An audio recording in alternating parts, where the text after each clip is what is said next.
Ada saya di situ. Udah pegang? Yang nggak bawa handphone atau terlupa nggak apa-apa ya. Masih bisa ngikutin kok. Jadi hari ini anak-anak pada pilih ambil buka nasinya dulu ya.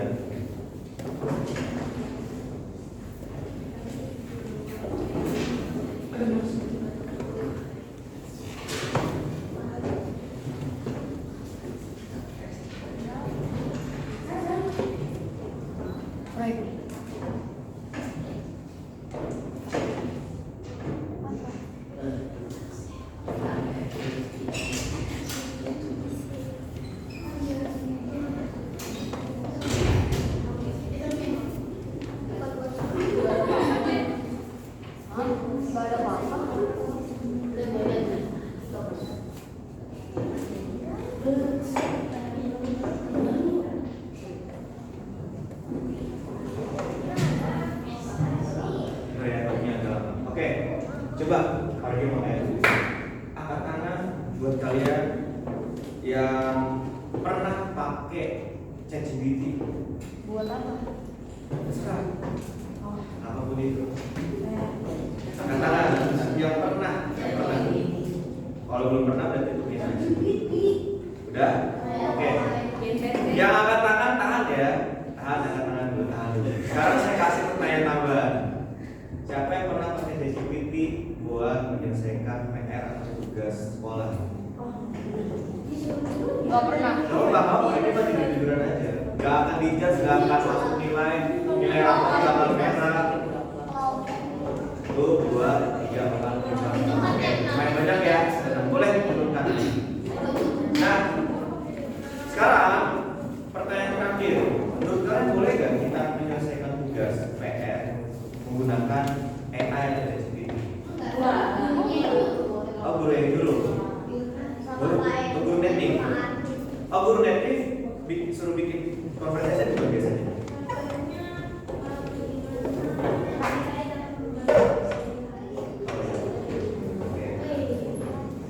Belum cukup ya.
Jadi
paling besok ya. Akhir ya. Tadi udah dikumpulkan ke siapa? Ke gurunya ya? Iya. Iya,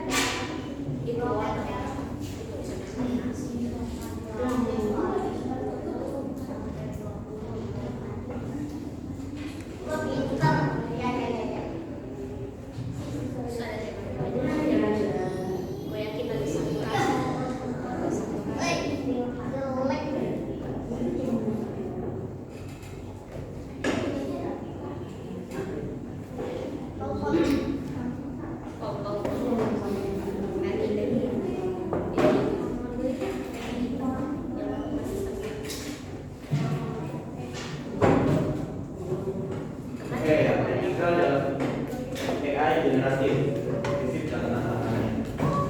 Oke, langsung aja. AI itu apa sih? Coba ayo, angkat tangan. Oke. Oke, secara akronim apa namanya? Singkatan, panjangnya, kamu cuma tahu singkatannya aja, panjangannya aja. Kamu? Untuk membantu manusia, boleh. Ada lagi? Gak ada. Oke, gak ada yang coba googling. Berarti ditujuh banget kalian ya. Oke, ya ada kesempatan. Jadi ini termasuk disiplin teknologi anak-anak, ya kan? Sebenarnya AI baru-baru ini atau udah lama ya?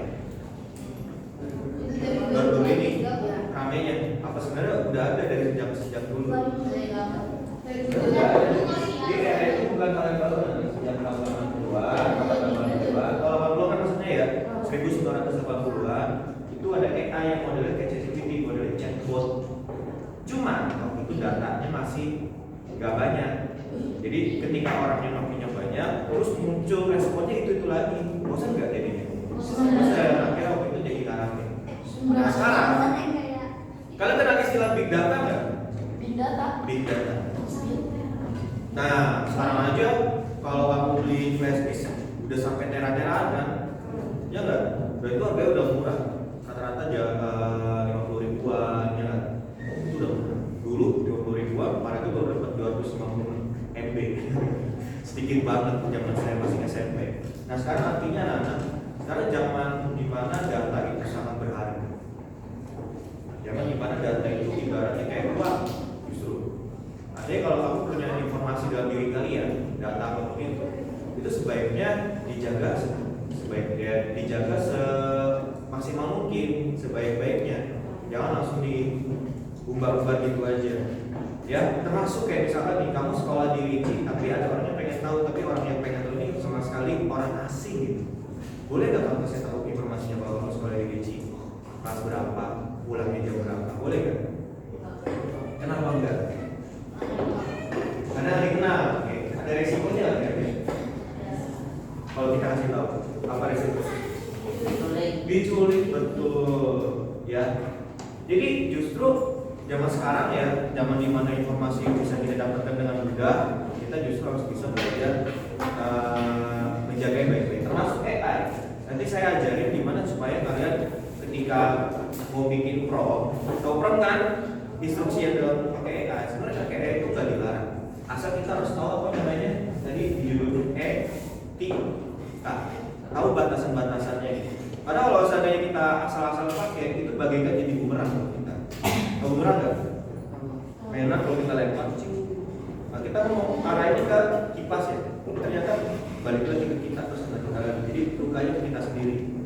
Nah itu bumerang. Jadi artinya takutnya nanti kita mau udah manfaatin AI, tapi AI-nya malah justru bikin kita jadi celaka. Celakanya kayak gimana Pak? Nanti saya kasih tahu. Ada beberapa kasus, ya kan? Nah, ini udah tentang AI. Nah, sekarang juga AI masih dalam pengembangan, dalam pengembangan saat ini, jadi masih belum bisa dipastikan kebenarannya dengan tepat. Masih belum. siapa di sini udah pernah pakai AI? Tadi kan udah banyak pakai AI kan ya. Siapa yang di sini pernah pakai AI tapi loh ini mah jawabannya ngawur. Apa contohnya gimana? Itu Kamu nyari tahu apa, terus jawabnya apa gitu misalnya? saya minta cari tentang gerhana bulan, malahan munculnya itu Pak, apa gerhana matahari. Oh, kebalik kan? Oke. Itu AI itu masih kesulitan buat membedakan dua hal yang sangat mirip, apalagi dalam sisi gambar geometris. Itu kan mainnya di urutan kan ya. Oke, ini contoh apa? Contohnya apa tadi? Tugas kan karena tugas dikerjakan minta jawabannya tuh, tapi ternyata jawabannya nggak salah. Tugas apa? Tugas salah pilihan ganda Oh, tugas pilihan ganda. dan aja jawabnya salah. Dan jawabnya salah. Oke. Itu biasanya soal pilihan ganda pelajaran apa itu? Bisa dipakai kan? Oh ya oke. Ya.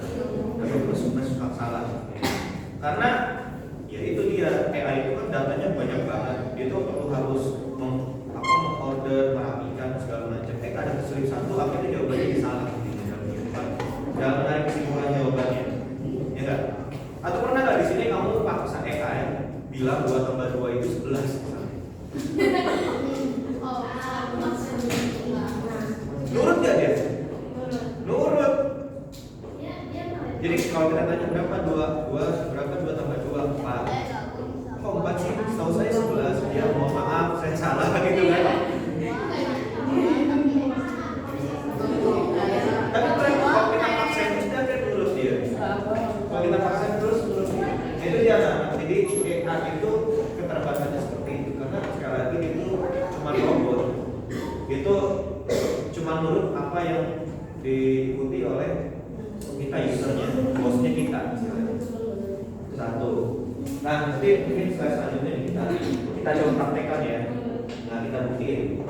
Coba kalian terserah mau pakai AI ChatGPT, mau pakai Gemini, mau pakai Meta AI, mau pakai yang di WA, di Instagram itu udah ada tuh Meta AI. Silakan coba. Berapa hasil 6 bagi 2 dalam kurung 1 tambah 2?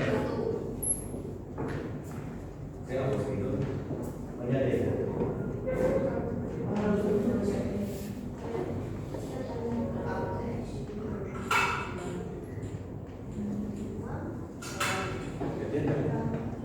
Dalam meja parkir terus gitu.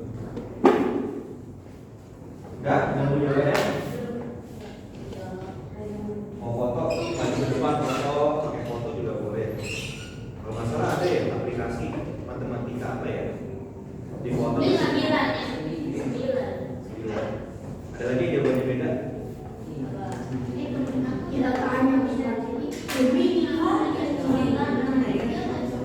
Kamu dapat berapa? Jawabannya dapat berapa? 9. 9 semua? Ada yang beda nggak?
9 ya.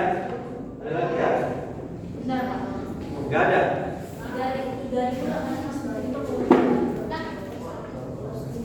ini jadi.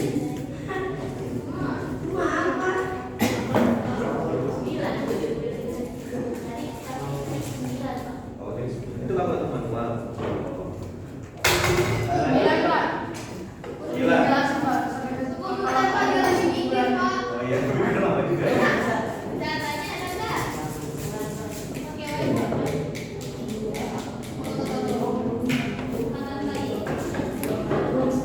Oke, karena waktu terbatas, jadi gini anak-anak, biasanya muncul dua jawaban. Yang 9 itu kan karena prosesnya terbagi 3, 1 tambah 2, 3, 9 itu kan ya. Ternyata ada lagi jawabannya, biasanya mereka itu kalau saya pakai aplikasi berbeda, muncul di sini kerjain ini dulu biasanya. 3, ya kan? Terus, ya kan? Ini 3, ya kan? Terus ini 3, 9 juga ya. Nah, ada yang kayak gini dia nih. Nah, bagi 2 3. Terus berarti 3 tambah 1, 3 kali 1 3, 3 tambah 2 5. Jadi ada jawabannya. Itu 5 juga. Itu paling pernah coba tuh pakai yang aplikasi matematika tuh. Checkmate ya. Checkmate. Tuh. 1 pakai Gemini. Muncul dua jawaban ini. Pakai GPT sama AI. Kalau GPT bagus sih gitu. Jadi dia memang analisis udah bagus banget. Jadi dia aslinya kita sebenarnya sama gila. Nah, ini contoh sederhana. Jadi nggak selalu semua persoalan matematis kalau kamu seandainya mau ngerjain pakai AI itu selalu benar. Jadi perlu hati-hati. Jadi pertanyaannya boleh nggak kalau seandainya ada PR, ada tugas, terus kamu kerjakan ini pakai AI? Boleh nggak? Boleh nggak? Nah, sekarang saya kasih tahu ya etikanya seperti apa. Kita gini aja deh, yang ngasih soal siapa? Guru. Oke. Tanya aja gurunya. Boleh nggak sih Pak, Bu, kalau saya mengerjakan menggunakan AI? Jujur aja nih kan. Daripada nanti bohong-bohong, terus kamu ngerjain, terus ngerjain pakai AI, terus ketahuan. Ketawanya apa? Ya tadi salah. Gitu ya. Jadi guru sekarang udah pintar-pintar, mereka tuh dilatih sama pemerintah buat bisa mendeteksi ini jawabannya apa enggak. Ya, nggak apa-apa kan sebenarnya. Daripada ketahuan, mereka jujur aja tanya, boleh nggak kalau pakai AI? Nggak boleh, ya udah. Jadi pakai manual aja. Oh boleh, ya udah silakan pakai AI. Karena ada beberapa guru yang membolehkan, ada beberapa guru yang tidak membolehkan. Nah, yang membolehkan ini biasanya soal seperti itu hanya bagian dari penilaian, bukan keseluruhan penilaian. Nanti nggak maksudnya? Misalnya gini. Jadi ada soal pertanyaan seperti ini, tapi yang diinginkan guru tujuan itu bukan kalian sekedar begini aja, tapi ada masalah-masalah selanjutnya. Biasanya itu lebih ke problem solving biasanya, lebih ke project. Biasanya ada P5. Tahu P5 kan SD ya? Udah ada P5 ya? Jadi model kayak gitu. Biasanya untuk perhitungan-perhitungan seperti ini yang elemen yang dasar boleh pakai ChatGPT. Tapi untuk hasil kesimpulannya kalau dibuat sendiri itu boleh.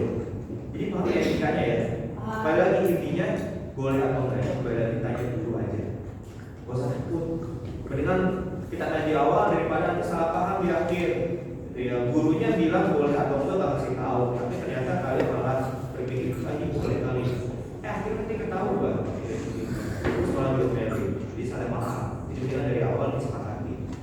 Berarti masih awal-awal nih ya. Kalau pelajaran tanya aja. Kalau pelajaran Paradio boleh nggak pakai ChatGPT atau enggak? Nah, coba tanya komposisi, boleh nggak?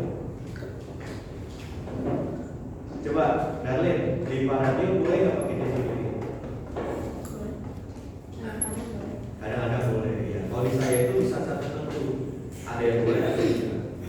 Jadi harus dibatasi. Kalau berarti serta-merta setiap ada soal pelajaran, kamu menyerahkan tugas itu ke ChatGPT. Enggak, kita punya porsinya masing-masing. ChatGPT tugasnya apa? Kita tugasnya apa? Supaya apa? Berdasarkan penelitian kemarin ya, dari MIT atau BMI, Universitas terbaik kedua di dunia. Ya, dia bilang kalau seandainya kita terlalu sering pakai ChatGPT atau kita terlalu kasih mendelegasikan atau memberikan semua tugas peran kita kasih ke AI, maka kita jadi tumpul. Bahasa kasar jadi mulus. Amin. Jadi tugas kita apa? Bukan berarti kita nggak boleh pakai AI. Kita harus tahu persis tugas AI itu seperti apa. dan kita tugasnya apa? Nah, misalnya etika menggunakan AI. Oke, lanjut ya, masih ada. Nah, halusinasi. Tadi kan seperti yang dibahas di awal. Coba kalian ketik Classification of Broadcast Disorder. Apa yang kalian dapatkan?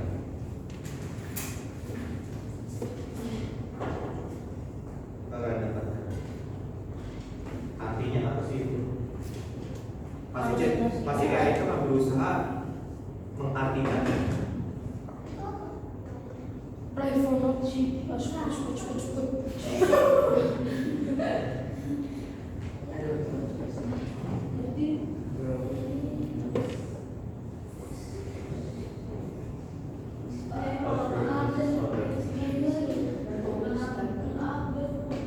Udah ada yang nemu?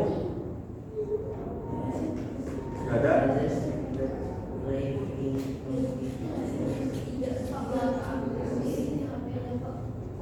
Sudah? Apa belum bisa lah di started prayer? Tidak ada sama sekali di bawah ini, nggak berusaha menjelaskan. Apa kan? Oke, bahasa Inggris.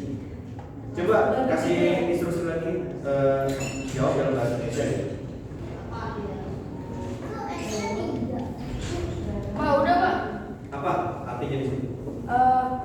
Kata yang live itu tidak memiliki arti yang dikenal atau diakui secara resmi di bidang psikologi atau bidang ilmiah lain. Oke, di bawah. Ini kemungkinan besar adalah halusinasi AI seperti yang tertera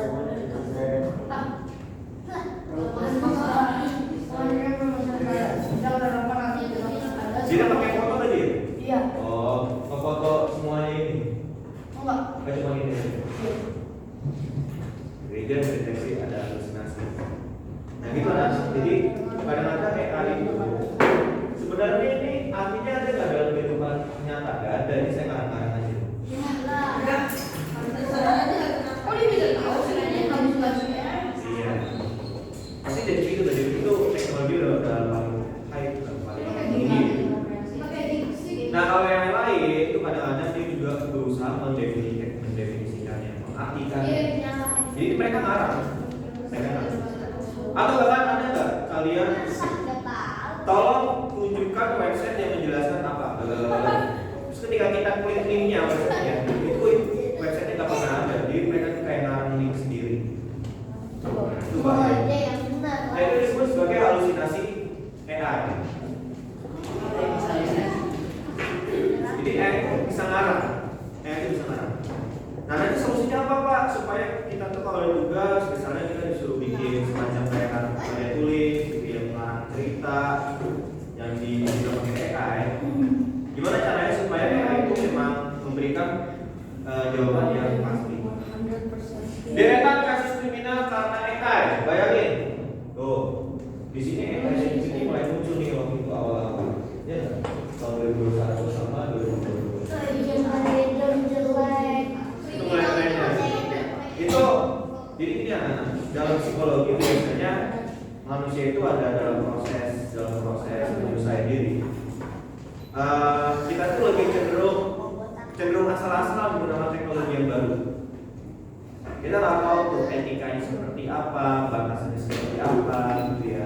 Akhirnya apa? Akhirnya kita tanpa sadar menyalahgunakan data orang. Tanpa sadar kita menghasilkan atau mengenerate foto-foto atau gambar seharusnya nggak boleh. Contoh misalnya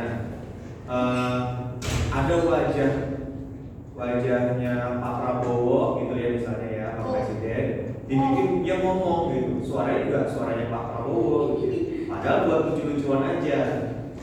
Nah padahal di hukum ITE yang public figure digituin itu nanti bisa kena jerat penjara. Nah dia kayak gitu masuk ke sini ke kriminal. Misalnya contoh lain, ini amit-amit sih ya. Misalnya nih ada AI, kita nggak tahu nih AI ini bukan AI ChatGPT, kita nggak tahu nih data kita itu dipakai sejauh apa. Terus kita masukin data-data kita, misalnya nama lengkapnya siapa, tanggal lahir di mana, dan seterusnya.